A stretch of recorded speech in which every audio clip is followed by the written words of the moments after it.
पाहण्याचा आनंद या नारदाला मिळणार आहे.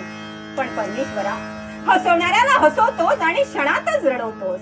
हे विश्व चराचर आपल्या कृपेने चालत आहे.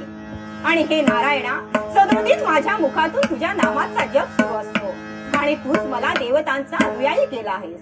आणि तुम्हाला दिलेले वचन पूर्ण करण्यासाठी स्वर्ग, मृत्यू आणि पाताळ या त्रिभुवनात माझं भ्रमण आणि भ्रमण करीत असताना या माझ्या वाचेने माझ्या प्रभूचे नित्य गीत गाता गाता मनाचं मनोरंजन करावं, हेच योग्य.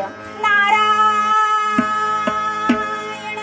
नारायण नित्य वाचे प्रभू.